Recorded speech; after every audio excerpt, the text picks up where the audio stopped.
Welcome to Caregiver Relief. I'm your host, Diane Carbo, RN. Today we are talking about one of the hardest decisions a family caregiver may ever face: placing a parent in memory care. Even when you know your loved one is no longer safe at home, even when the wandering, confusion, falls, sleepless nights, or constant supervision have become too much, the decision can still feel heartbreaking. Many caregivers describe it as guilt, failure, grief, or even betrayal. But choosing memory care is not about walking away. Sometimes it is the most loving decision a family can make when care needs have grown beyond what one person or even one family can provide safely at home. My guest today is Sarah Vosburgh, author of Who Will Name the Bees? Sarah is a writer, a poet, a memoirist, and a lifelong lover of literature. Her writing is shaped by memory, family, identity, and the emotional weight of life's most difficult transitions.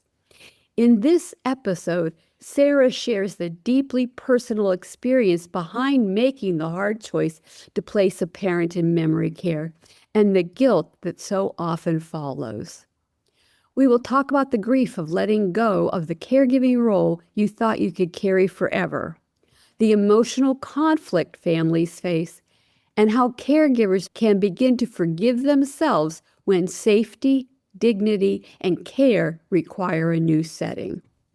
For every caregiver who has whispered, "Am I doing the right thing?" this conversation is for you. This episode is sponsored by myvitalvault.net, your all-in-one life organizer for aging adults and caregivers. It's designed to help you securely store your essential legal, medical, and emergency information in one easy-to-access place. Because when a crisis hits, being prepared can make all the difference.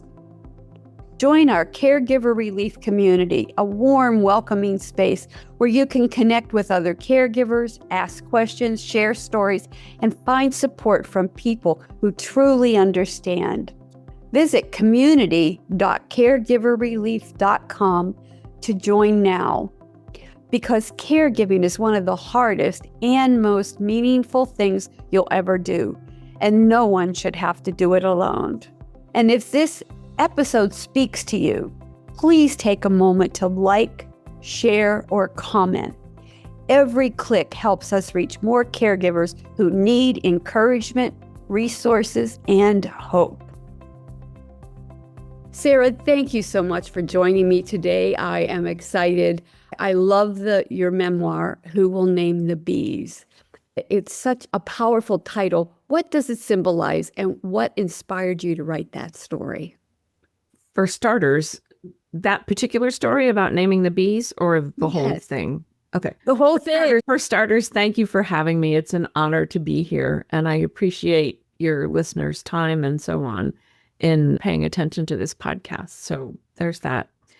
Who Will Name the Bees is the title, which I find is often when I read stuff that's out there, I find myself wondering why an author picked a particular title. My readers won't be confused about that. It's very clear. But in short, my mom found out we were talking about our gardens on her last Mother's Day. We were talking about our gardens, and she was very with it the last time she was with it, and the first time she had been with it in a long time. It was a rally experience, and we were talking about gardens, and we got through talking about it. My husband was there, my kids were there, and it was busy because it was Mother's Day, so it was busy at the memory care facility. And we got through talking, and we were sitting in companionable silence, and then she said, "So tell me about your gardens this year." And I was prepared to go through the whole thing that we had just gone through, thinking that she was asking me about something that she didn't remember we had just talked about. And so I started over again. And she said, like really annoyed with me, said, "No, tell me about the bees." And we had decided the previous fall that my husband and I were going to keep bees. We were trying to help the bee population and so on. Yes. And so we were going to keep bees. And I had talked to her about it over the year, but I didn't know how much of it she remembered. She hadn't asked me about it before or any of that. And she didn't tend to remember new pieces of information. So I was a little surprised, more than a little surprised that she asked. And so I started telling her about them and telling her all the things that I had told her before that she didn't remember. And she asked how many there would be. And I said, we're going to have 2 hives, 2 nukes. And so there'll be somewhere between 40 and 50,000 bees. And she said, oh, Sarah, 50,000? How will you find names for them all? And it was a precious moment in its innocence, right? And if a child had asked you that, you wouldn't think anything of it and you would answer them. And, you know, that you probably wouldn't name it, whatever. It was a window on her lack of understanding and how childlike she had become in so much of her thinking, even though she was having a very lucid day. She knew 50,000 was a lot. And I just said, I don't know, Mom, I guess you're going to have to help me. And she said, yes, I guess I will. And so that's the title and that much of that little story that's in there. You memorialized that memory for forever. I love that. That was a precious gift. Yes, a very precious gift. When your mom was diagnosed with Alzheimer's, how did that change your relationship with her? It didn't. She wasn't diagnosed with Alzheimer's until maybe 3-4 weeks before she left for memory care. I could not get her to go to the doctor. She resisted going to the doctor for much of anything because I think on some level she knew that she was going to be losing some autonomy and she was fiercely independent and didn't want that to happen. And I think at some point she forgot why she was resisting it, but the desire to resist it was still there. And so we tricked her into going to the neurologist. But at that point, we already had her scheduled to go into memory care. So you knew she was having cognitive issues and you knew that tell you what, so many families do have to lie to their loved one about going to the neurologist or even when they're admitted to memory care because of just what you're saying. They're so resistant. They fear loss of independence. They want to stay home where it's comfortable, and yet it's just not possible or safe anymore. 4 weeks before she went to memory care is amazing. So you must have seen a lot of changes over a long period of time. I did see a lot of changes over probably a 15-year period of time, but the last 5 years were the worst. And I forgot what I was going to say. Yeah, that menopausal moment. I have them too. Now, I want to ask, it sounds different for you, but most caregivers describe a gradual shift from the daughter to decision maker. What was that transition like for you? It sounds like it was very sudden. So she was remarried. My dad died when she was in her late 50s, and she remarried a couple of years later. And I refer to him as the creep in the book because none of us were comfortable with him. We all felt he was kind of creepy and all of that. And she had already begun a decline at that point. Looking back on it, I can say with relative surety that she had already begun at that point. And it may have been brought on by the trauma of losing my dad, which does happen with Alzheimer's when there are traumatic events or big events. They can make things downturn earlier on. She did have chemotherapy only a few years before that. And the contribution of chemo brain to that also was an issue. But she was living with him and he was totally worried, in denial, and went along with everything as she got befuddled. And until it became an issue of dignity or safety and he wasn't managing it, I did not step in. And exactly, you can't. You can't. And I couldn't. She wouldn't have let me and he wouldn't have let me. Yes. But it got to a point where she was not manageable. And that's hard for families to accept because they don't understand that unless your parent is deemed incompetent, they still have the right to refuse anything and everything. And it is an issue. And I also want to make another point to my listeners that the signs and symptoms of dementia can actually occur up to 20 years before an official diagnosis is given. So depending on the type of dementia, and some are very slow moving, you can see, in fact, a lot of people get divorced because the changes that happen with dementia, only to find out years later, it wasn't the person, it was the disease that was changing them. And that's really hard for many to accept and understand. You touch on a couple of points there that are important to my mother's story. Number one, my grandmother had Alzheimer's, and she didn't begin to really deteriorate until I was old enough to be very aware of what was going on and watched my mother deal with that. So I had a blueprint from my mom about what was acceptable, because she was also fiercely defensive of my grandmother and wanted to help my grandmother maintain her independence for as long as possible. And it went longer than it should have gone. My grandmother was living by herself. She forgot to turn off the water in the faucet. She forgot where the bathroom was. So, yeah, there's that. My grandmother's brain and my mother's brain were both donated to the local university hospital. So they're there, and mine will probably join them at some point, because I'm thinking that this is a legacy that I'm not happy about, but it's likely, although I do have 2 generations of different genetics mixed in there. But then when I did put my mom into memory care, they wanted to go through a series of interviews and so on and so forth with her, and she wouldn't tolerate going there to be interviewed because she didn't need to be with those old people, right? Yep. So, and she was just fine as far as she was concerned. So they met her at a restaurant with her husband. And while they were interviewing her, he gesticulated a lot, talked with his hands a lot. And every time he brought up his hands to speak, she cowered in the corner of the booth that they were sitting in. Oh. And they decided from this that there was a likelihood that she was being abused. Yeah. So they called me and said, we're moving up her entrance date. So it got moved up from 6 weeks from where we were to 2 weeks from where we were to protect her safety. Yeah. So, but all the issues around putting her in there and so on were all the legal issues were all very gray. They were all very nebulous. Honestly, my mother probably could have walked out of there at any time, except she was locked in. Yeah. But I'm not sure that they could have done anything about it.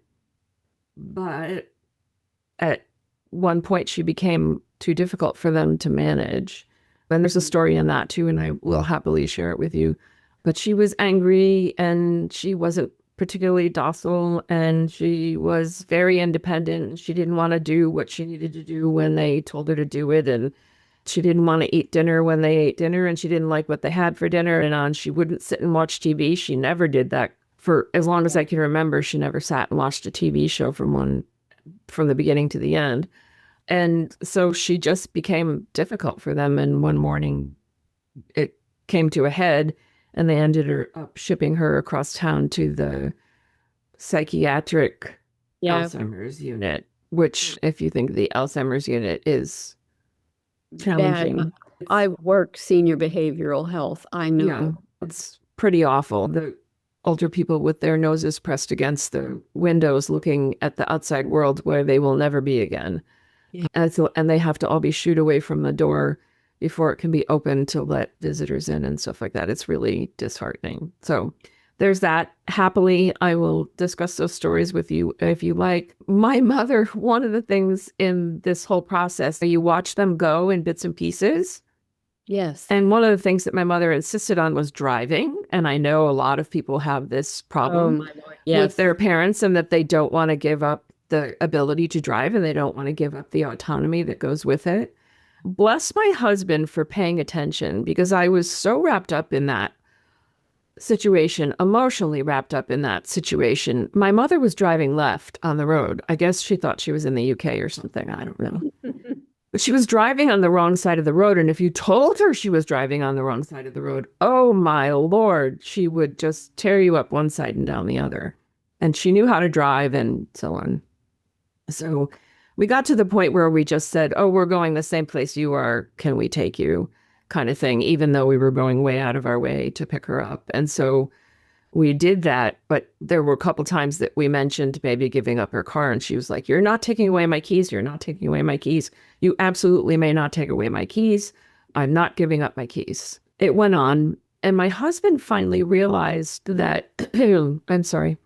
My husband finally realized that she was literally talking about her keys by that point in time, because everybody had been driving her and taking her places and everything. She didn't associate her keys with driving the car. They just were, for whatever reason, associated with autonomy. And so she wasn't giving them up. And he said, leave her keys in the drawer where she keeps them. Let's dismantle the car. So he took out the battery, put a note in the battery cavity for whoever came upon it to please take it to the, if my mother had called them or something and said, my car won't start. And they, not to say, oh, you have no battery in here, just to take it to the gas station down the street and let them, and they knew about it and we talked to them. And then they told me at the gas station down the street, they told me that they had done this for several other people. Yes. And I'm like, yes. I never knew this. I didn't know this kind of thing happened. I didn't know that, gas stations or repair shops were in cahoots with everybody to take independence away from people who needed their independence. Now I know the secret. But it's too late. Like, you go through it. So there's that isolation too. You don't know what you don't know, and you don't know who to ask these questions.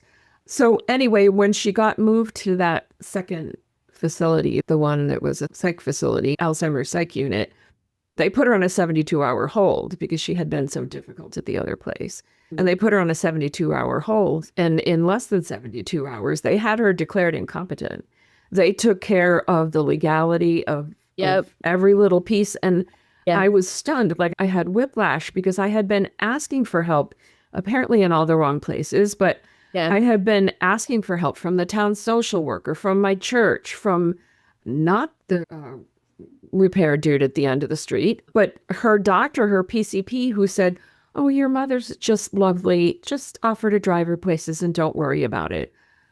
And I tried to explain to her what was happening to her at home and how she wasn't safe there and how she'd go wandering out onto a secondary road where she didn't belong, where no one belonged, walking, that kind of thing. And she was just like, you'll just have to keep an eye on her. You can do that. And I don't think people realize, unless they're going through it, that it's very much it's very much like dealing with a toddler.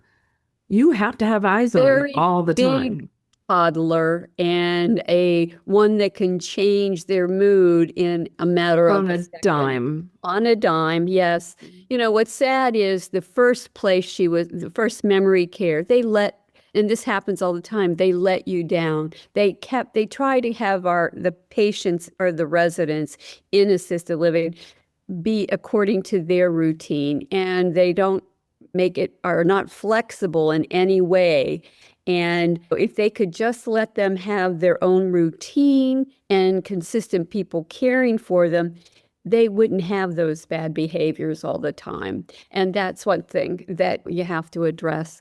The other thing is denial is such a it's a coping skill that we as humans use, even in the depths of dementia. And I know the challenges with driving is probably even harder to deal with than it is to get them in a facility. And I'm sad to hear that you were challenged. And I've heard this so many times. When you want to have somebody deemed incompetent, nobody really wants to do it. But in senior behavioral health, that was a common thing we did. We had to get them deemed incompetent so we could provide safety and continue to provide them some care with dignity. And it's really challenging. So, and once they are deemed incompetent, then you have a say in their care as a power of attorney. But before then, you're screwed. It's just if they're challenging. And one of the most challenging things that I see is that we don't have enough facilities to take care of those that are behaviorally challenged. We just don't. And so I really get frustrated with that because I think that a lot of assisted livings, they say they're a locked unit is all they are.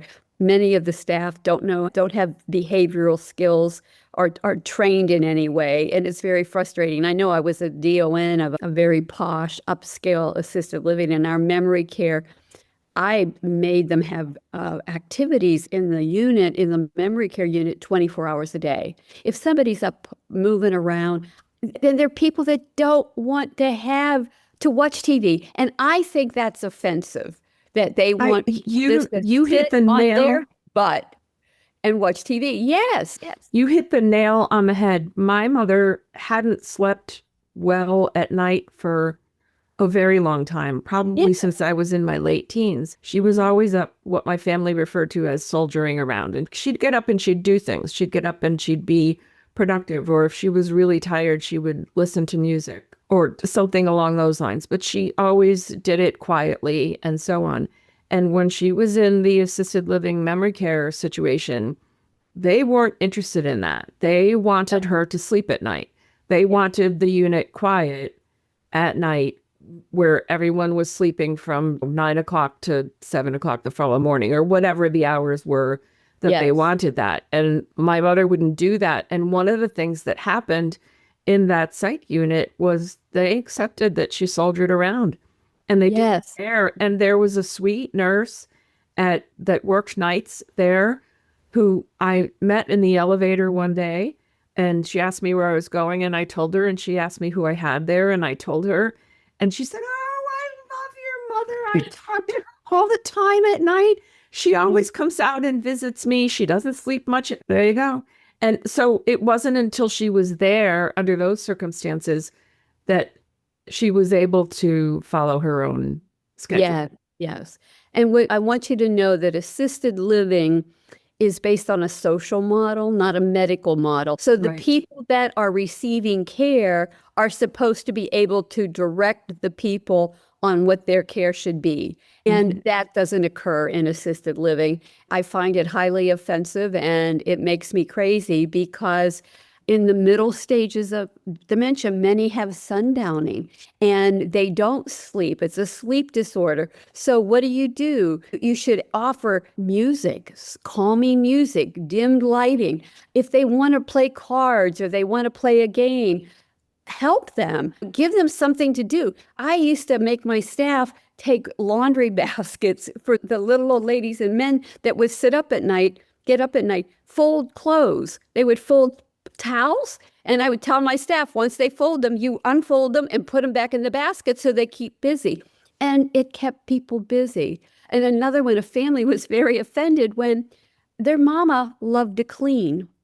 And she was a little Italian lady, and she liked to clean, and she'd be doing the windows. So we gave her a mitt that she could to dust and stuff. And she was just happy going around cleaning the facility.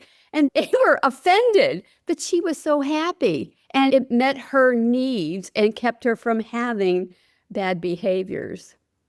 I had, about 2 years ago, I had a call from a man whose mother I had helped bring from New York to South Carolina during COVID. She was having dementia, and he wanted to bring her closer to home. So I got her down here, and we placed her in assisted living. And he says, "Oh, I'm good. Everything's placed." And I said, "You'll be calling me again." And he goes, "No, I won't." He goes, "I don't need you now." I said, "Trust me." I said, "You'll be calling me." And he contacts me, months later, maybe 6 or 8 months later. And he goes, "They're kicking my mom out of assisted living." I said, "Why?" He says, "Her behaviors are so bad, they can't control her." And I said, my first response is, "Did they check her for a urinary tract infection?" And he says, "I don't know." And I said, "I'm going to give you 2 things to do. I want first you ask if she's been checked for a urinary tract infection. If not, get her tested. I said the other thing to do is if she's having that kind of bad behaviors and it's not due to a urinary tract infection, then take her to the ER and have her admitted to a senior behavioral health unit, because that will help you identify what's going on. It turns out that she had been having bad behaviors and was close to being septic, that she was in the hospital with a urinary tract infection so bad that she needed IV antibiotics for a week. And Wow. This is why I have issues with assisted living, especially memory care, because you're paying these big bucks to people that really don't understand what's happening in the building. Nor do they understand what's been taken away from people. I can tell you Yes. two things right off the top of my head that my mother lost the minute she walked into memory care. One was the ability to take a bath, because they did not have baths. My mother did not take showers. Yeah. She took baths all the time. She enjoyed them. It was her peace of quiet on the regular. And she missed that. She wanted to take baths. Absolutely. And the other thing was her kitty. And the Oh, ability to sleep with or cuddle with or pet her kitty, which was never going to happen in memory care. So one of the reasons for writing the book, there are many, but one of the reasons for writing and publishing it is an attempt to give families the support that they need to make Yes. good decisions for their loved ones.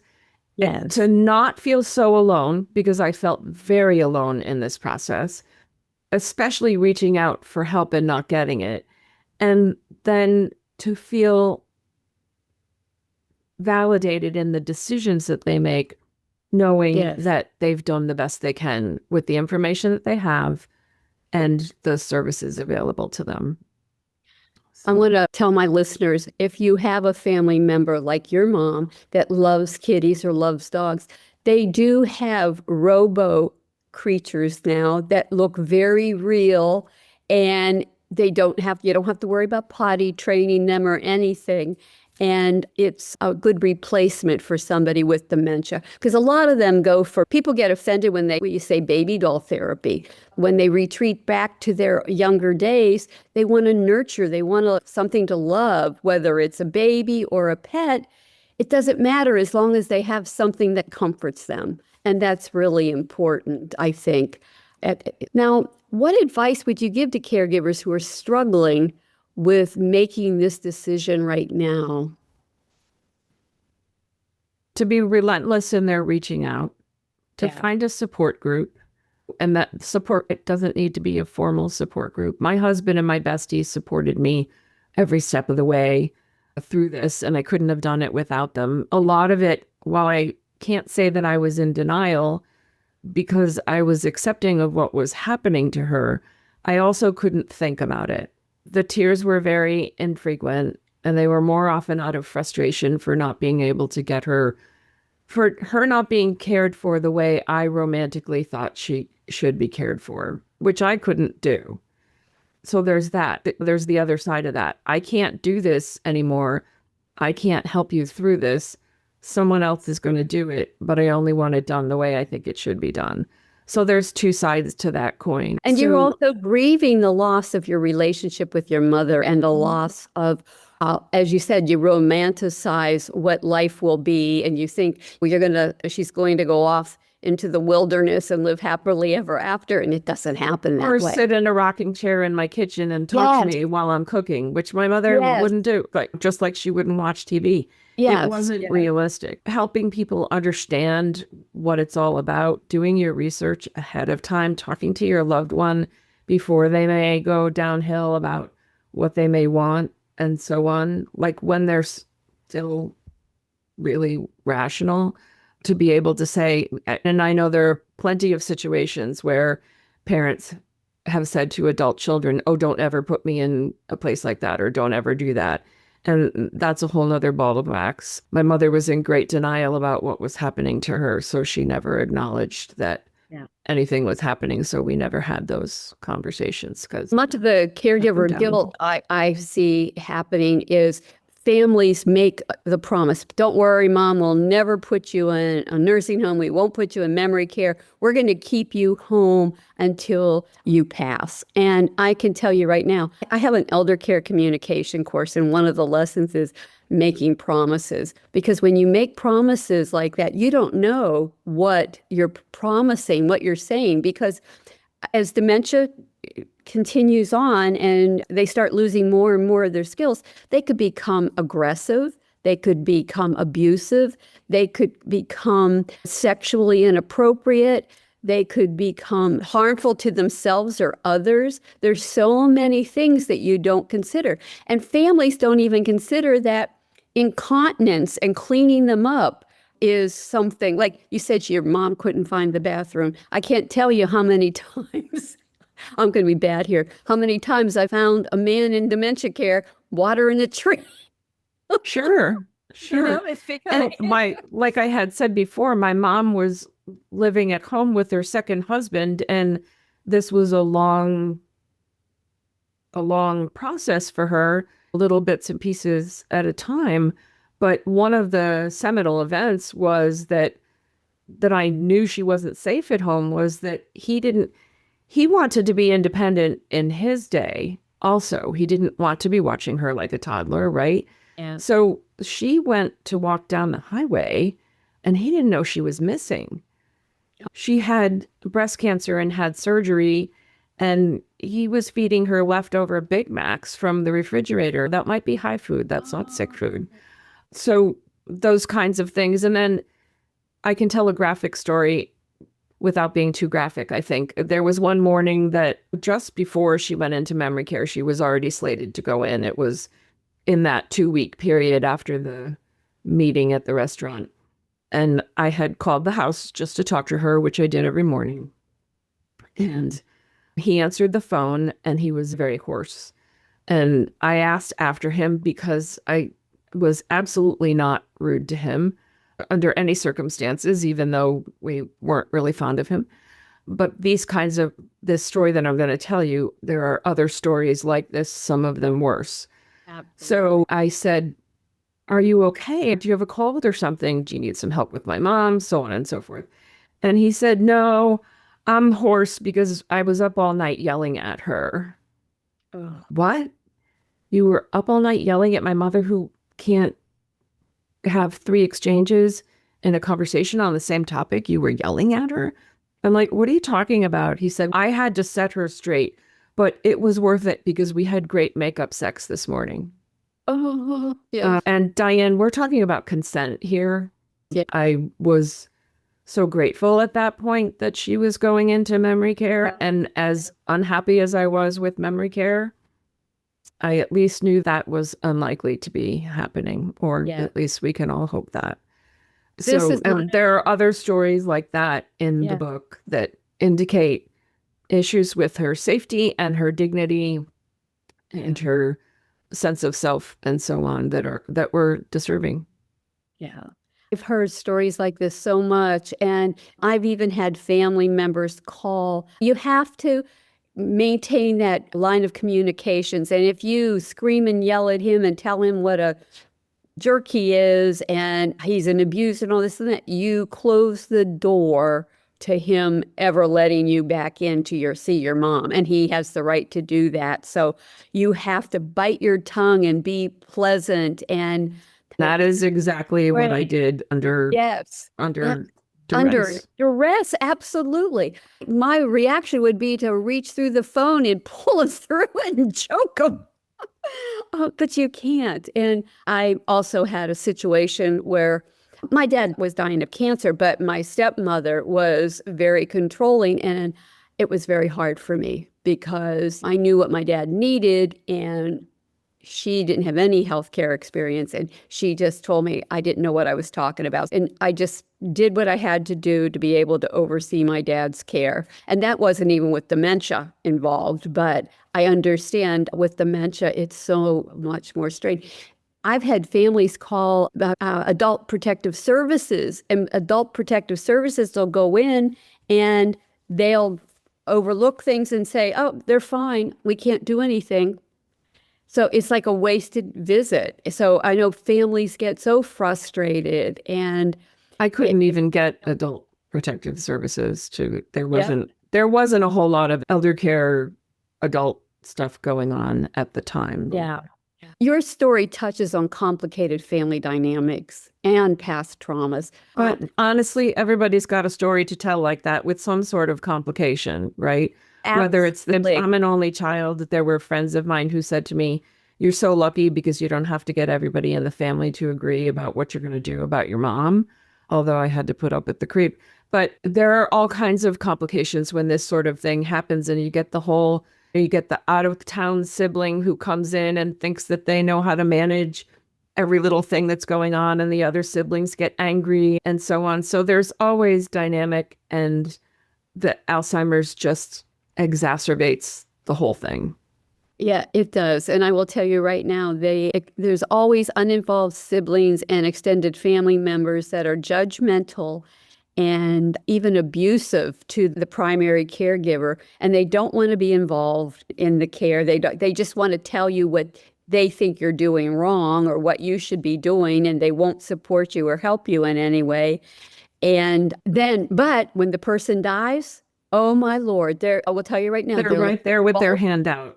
yes. Oh, handout. They're in there picking the bones off leaving the poor caregiver. I can't tell you how many caregivers lose the place they were living and have no money because the family has disowned them and said, "You're out." There's so many ugly things that happen. And the book touches on those kinds of ugly things that happened in our situation too. My mother was left with nothing, which should not have been the case relative to her planning. And I will say there's the legal aspect of this. And I touched a little bit on the incompetence thing, to having her declared incompetent, which was not done by her own attorney. I had sought out the help of her attorney to see if there were some things that we could do to protect her and so on. He was exactly her age. He was born the same year that she was. And he was of sound mind and body, and he was not interested in taking away any of her autonomy. And of course, he didn't see her all the time. So he'd come out to the house to visit, or she'd go into the office to visit him. And he thought maybe she was a little befuddled, but much like the doctor, she's fine. It'll be fine. It'll be okay. He did not want to do any of that. And there's a piece of advice for people who are going through this also. Get involved with elder care attorneys early while your loved one can be a part of that and make decisions in advance for what's going to happen with them. Because were my mother told what was going to happen, she would have protected herself better. Yes. People, I will tell you, getting them to an elder care law attorney is really hard. But I hear stories of accountants who have worked with these clients for forever. Families are stealing from them. The caregivers are stealing from them when they're getting care in the home, and they ignored it. I just did a podcast about a few weeks ago with a man who was in banking, and his mother was in another state, and the caregiver stole $1 million over 4 years. And there was no oversight. People thought maybe things were not right, but nobody did anything or address it. It's really important that I encourage everybody to in fact, I tell people to start early. I feel that you need an advance directive from the age of 18 years and older, because you just never know what's going to happen. But I want people with and you review those advance directives every 10 years. You should do it yearly. People aren't going to do it yearly. But what you want at 18 and 30 and 50 and 80 are two different things. So you really need to review that. And I really think that what we're having right now, Sarah, is Medicare has moved to a cost-sharing platform, so that we are going to be more personally responsible for paying for the recommended care and services. So I encourage people, if you're in your 50s or 60s, get that trust in place. Look and see how you could protect your assets.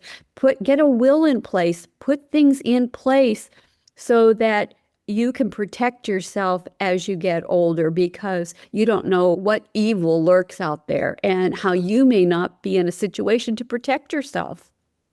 Indeed. Said. Thank you.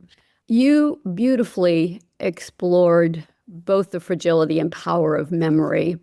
What did this journey teach you about memory and identity? A lot, actually. First of all, it taught me about my role of storyteller in the family, which I really hadn't wrapped my arms around, and the relationship between that memory and family legacy is a pretty big deal. So prior to my mother being sick, my kids grew up with family stories. And I think all kids grow up with that.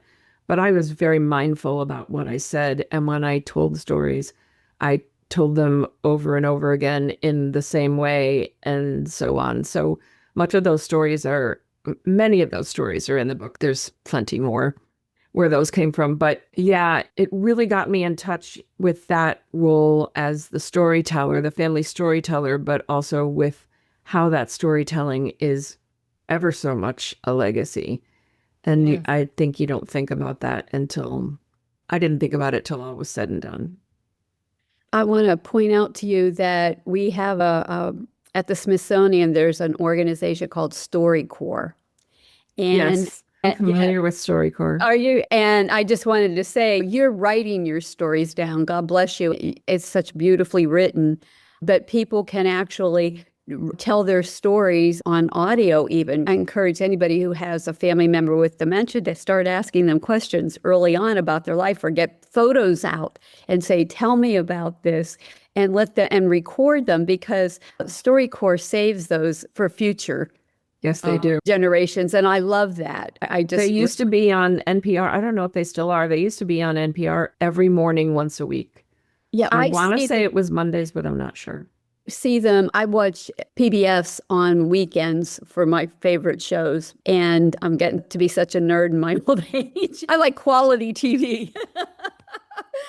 They have them every once in a while in there, and I just think that's such a beautiful thing. They actually use the audio of the person that told the story, and they make an animation with it, and it's just beautifully done. I'll have to check it out. That sounds lovely. Yes. Now, did writing this memoir help you process grief in a different way? Yes, indeed. Remember, I mentioned before a few minutes ago that the responsibilities were so thick when they were happening, right? That I was putting one foot in front of the other. I wasn't really processing it. I was just doing what needed to be done one step at a time. And at the same time that I was doing all these things for my mom, I was raising kids in their tweens. But this happens to lots of people who are dealing with someone with dementia. I was sandwiched right in between. I was the cream cheese and olives between the two slices of toast. And so I didn't really process a lot until after she had died. And then what happened was I wasn't sleeping well, and I thought I wasn't sleeping well because I was a woman of a certain age.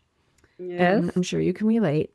And but what was happening was it wasn't just not sleeping well. I was awakened in the night with stories about my mom, and I would ruminate on them. I couldn't go back to sleep, and I would just ruminate on the stories until it was time to get up, or I'd fall asleep 3.5 minutes before the dang alarm went off and not get enough sleep, and so on.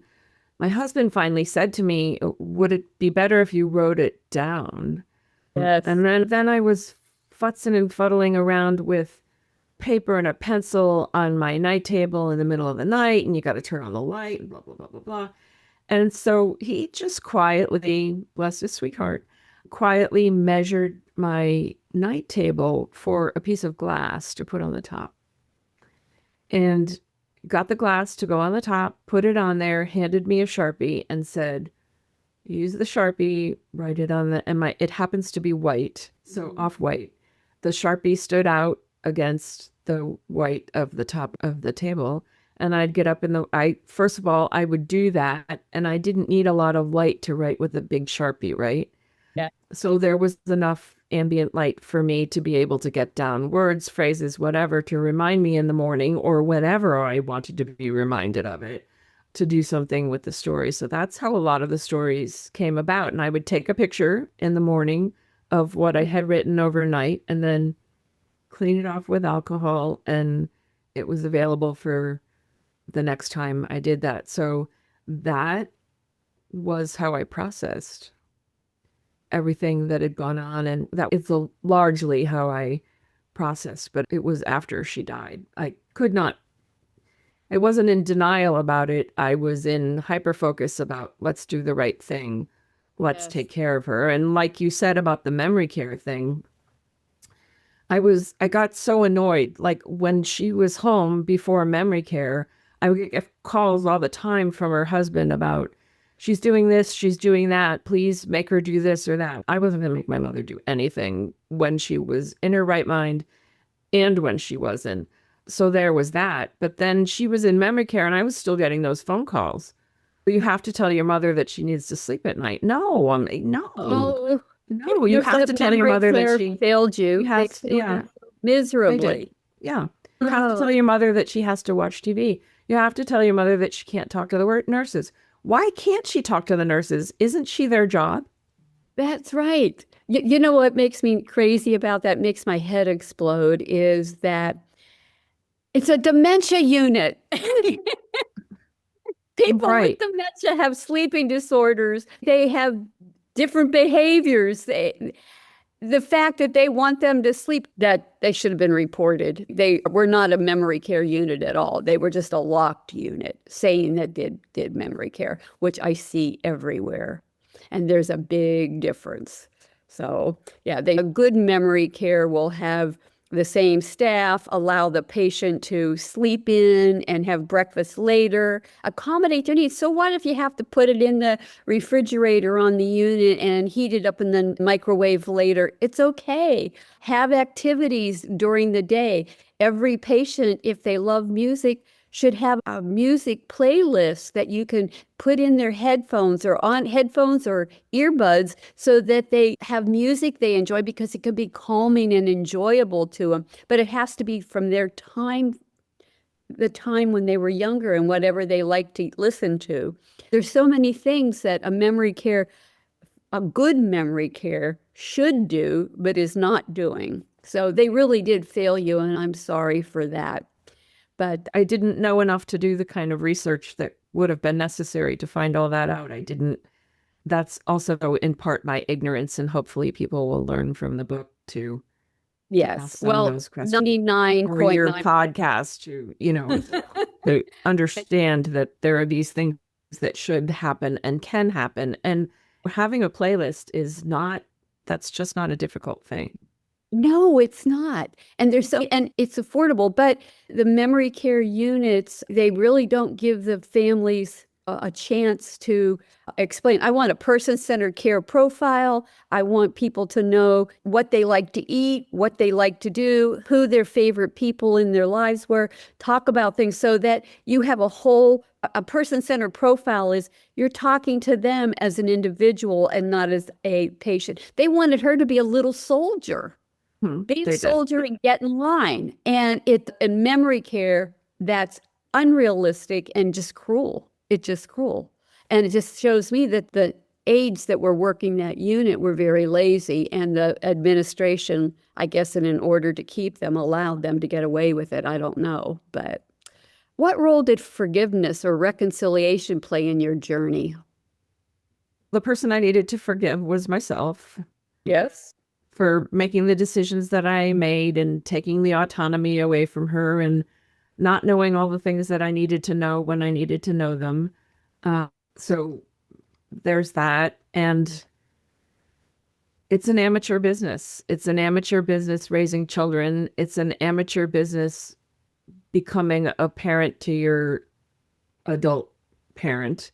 Yeah. And nobody does it right. Like I said before, you make the best decisions that you can at the time with the information that you have, and you need to forgive yourself that you're not perfect. And you So have to forgive the medical delivery system, because I can tell you right now, very few primary care physicians, very few doctors out there actually know about dementia, and they have no clue, and they tell you things that don't make sense and are not helpful to you. That's why you really have to reach out to support groups where you can all share your stories and help one another. I think that's really important. Or reach out. Sometimes a care coach or care manager can help, or elder care specialist. There are people that you can reach out to, but don't hesitate to call. I always tell people, when you're having a situation in any building, you have an ombudsman. Call them in and complain, because you will get better care and get your issues addressed, because the state comes in, that they call it the state coming in to oversee. And if they have an unexpected visit from the state to review everything, it screws them up, and they don't want to be written up. And so many of them should be. And I wonder how much, I don't wonder, I know that much of how my mom got dealt with in memory care was, or how I dealt with it, was reactive on my part.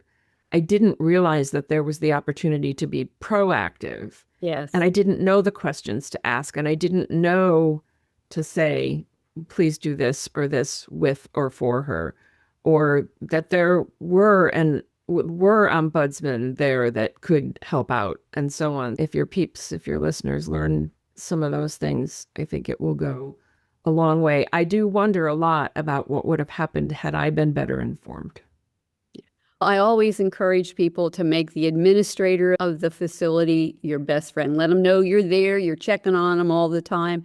If there's a director of nursing, let her or him know that you're there all the time. And definitely, and get in their face, because I hate to say this, I really hate to say this, but the squeaky wheel gets the grease. Mm-hmm. And when you don't know what you don't know, reach out. I'm thinking about your mom, and I'm thinking she was just a busy little bee. She was. Speaking of naming bees. Yeah, naming bees. Yeah, for sure. Yeah. Sarah, who do you hope this book and your story will reach? And what do you want caregivers listening today to take away from it? I hope it reaches people who are entering into caregiving or know they will be entering into caregiving. And I'm hoping that they get some validation for what they're doing and some new little pieces of information about what they can be doing ahead of time, and knowing that they're not alone and people have been there before them, and they can always reach out, right? They can reach out to you. Absolutely. They can reach out to me at my website. So tell and also people who've been there already who. Yeah. So how do people find you? You can find me at www.whowillnamethebees.com. I love that. And that will connect you to my website and my social media accounts. I'm looking for book clubs to work with. If any of your listeners are interested in that, please reach out to us. The book will be available at all bookstores and Barnes & Noble, as well as at Amazon. And the audiobook is coming out next week on Amazon, Audible, and Apple Books. And the book is split up. We didn't talk about this. The book is split up. The period of time that I cover is the time from the day that my mother entered memory care until her death. And it's done by month. So I begin in October when she went to memory care. And each paragraph has, in the very beginning, talks about what is happening with her in memory care in October. And then the second half is reflections on what has happened in October's past in my mother's relationship with me, or in my mother's relationship with my girls. And in between that is a poem. They're all written by me. The two prose sections, the beginning and end of each chapter, the prose sections I tend to think of as black and white photos, and the poems in the middle being a Polaroid color snapshot. Oh, you can say so much more in poetry with a few words, and the poems connect the two sections. So there's that. I can also be followed on Facebook and Instagram. So, yeah. Thank you so much. I'm excited about sharing your book with my listeners. I think that it's going to be a bestseller. Oh, thank you. The reason I brought up the structure of the book relative to the audiobook is that when I did the audiobook, and this is something else that I learned, this was really an important lesson in this process. My daughters read it with me. So I read that first section. My younger daughter read all the poetry that was in the middle, and my older daughter read the sections about the younger me. So all three of our voices are there. My mother's daughter and her two granddaughters are there in that audible. That gave me goosebumps. Oh, it was a lot of fun to do. But here's the thing. When they read it, their emphasis on words was not where the emphasis was in my head. And I realized that was something that I needed to let go of. So I let them do it the way they interpreted it, because when people read it, they're not going to hear it in their head the way I wrote it. So that was a learning curve for me. And it was fun. And I loved the way they did it. So if you are an audiobook person, I think you might find some fun in listening to it. I think the majority of caregivers don't have time to read. A book. They actually do listen to audio more than. That's why I do so many podcasts, because they don't want to read. They don't have time to read. And I just want to say, you gave your daughters a beautiful gift of you and your mother in doing that. What a beautiful story that they can pass on to their children and their children's children. Legacy. Story. Yeah, it's a legacy. Thank you so much. To my family caregivers, you are the most important part of the caregiving equation. Without you, it all falls apart. So please learn to be gentle with yourself. Practice self-care every day, because you are worth it.